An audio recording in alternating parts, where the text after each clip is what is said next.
सियासत की बिसात पर कभी शह तो कभी मां, लेकिन किसे पता था कि नियति ने महाराष्ट्र की राजनीति के लिए एक ऐसा दर्दनाक मोड़ लिखा जो हर किसी की आंखों में आंसू छोड़ जाएगा। जहां महाराष्ट्र के दिग्गज नेता और उप मुख्यमंत्री अजित पवार अब हमारे बीच नहीं रहे।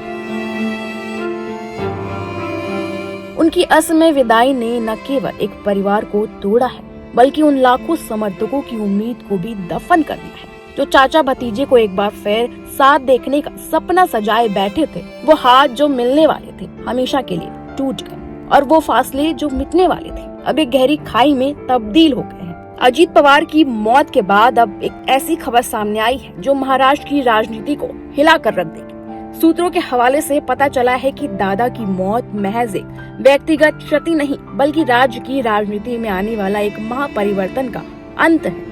दावा किया जा रहा है कि अगर 28 जनवरी को वो मनहूस सुबह न आती तो महाराष्ट्र की राजनीति का परिदृश्य कुछ और ही होता।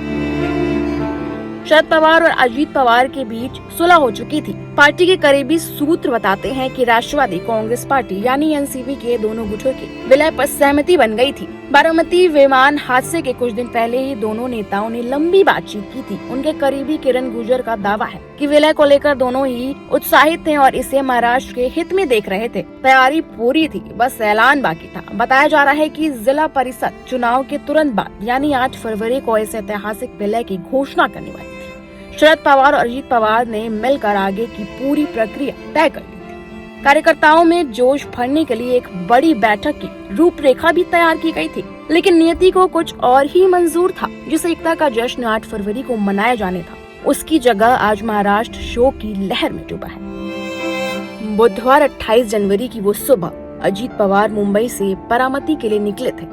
उन्हें वहां जनसभा करनी थी, जनता का दुख दर्द बांटना था। लेकिन बारामती एयरपोर्ट के पास घने कोहरे और कम विजिबिलिटी ने उनके सफर को आखिरी सफर बना दिया। विमान के कैप्टन सुमित कपूर ने लैंडिंग की पहली कोशिश की, लेकिन विजिबिलिटी कम होने के कारण सफल नहीं हो सके। जब दूसरी बार उन्होंने कोशिश की, तभी विमान अचानक से क्रैश हो गया। विमान के अगले हिस्से में भीषण आग लग गई और पल भर में सब कुछ राख हो गया। इस हादसे में अजित पवार के साथ उनके personal guard constable Vidip Jadhav, flight attendant Pinky Mali, captain Sumit और फर्स्ट ऑफिसर शांभवी पाठक की भी जान चली गई। अजित पवार तो चले गए, लेकिन अपने पीछे छोड़ गए कई अनुत्तरित सवाल। क्या 8 फरवरी को महाराष्ट्र एक नए राजनीतिक सवेरे का गवाह बनता?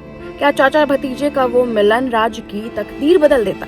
आज इन सवालों के जवाब सिर्फ यादों में सिमट कर रह गए। महाराष्ट्र में एक ऊर्जावान नेता खोया है और परिवार ने अपना लाडला। राजनीति चलती रहेगी, लेकिन दादा की कमी हमेशा खलेगी।